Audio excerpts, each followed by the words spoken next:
Kilala ang Tagaytay sa magandang tanawin at malamig na klima pero isa pa sa dinarayo ngayon doon ay ang Jigsaw Puzzle na kinilala ng Guinness Book of World Record. Alamin natin sa report ni Jennifer Ortiz.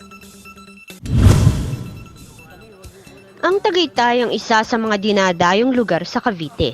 Turista man o hindi, patuloy itong pinupuntahan lalo kung weekends, holidays at summer break.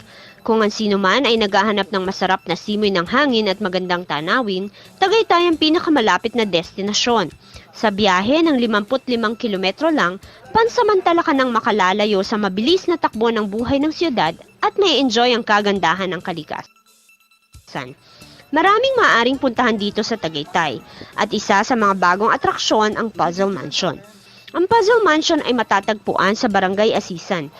Nakatindig ang mansyon sa higit 1 ektaryang pag-aaring lupain na kung saan napapaloob ang koleksyon ng 1,028 jigsaw puzzles. 1986 nang nagsimula si Ginang Georgina Orda ng kanyang unang-unang jigsaw puzzle na si Mickey Mouse. Ito ay para sa 2 taong anak na si Georgina Orda na ngayong siya ang pangunahing nag-aasikaso ng mansyon. Nang mga panahong yaon, isa lamang hobby ang sunod-sunod na pagbubuo ng puzzle. Iba't ibang bansa ang pinanggalingan ng mga puzzle na ito at lahat ito ay pinapakitang nanggaling sa kahon at personal na binuo ni Ginang Orda. Pinakita sa amin ng General Manager na si Binibining Lota Mojica ang pinakamahirap na puzzle na tinaguri ang hardest puzzle in the world na tinatawag na The Last Hilanderas na may 10,000 pieces. Ito ay natapos ng 300 hours sa loob ng 6 na buwan.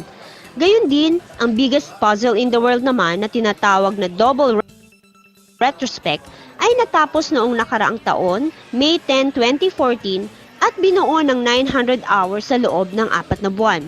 Ito ay tinatayang may 32,256 pieces.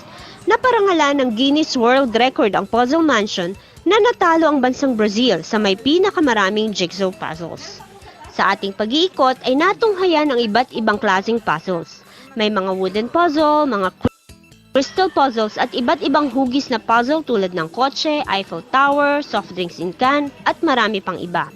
Ang kagilagilalas pa ay ayon sa tourist guide na si Kuya Arnold, walang isa sa mga puzzle pieces ang magkakapareho ng hugis at ang iba rito ay may hugis na naaayon sa lugar kung saan at ano ang puzzle. Tunay naman talagang maituturing itong Philippine Pride. Kasama ang Cavite team mula dito sa Tagaytay City, Jennifer Ortiz, Eagle News.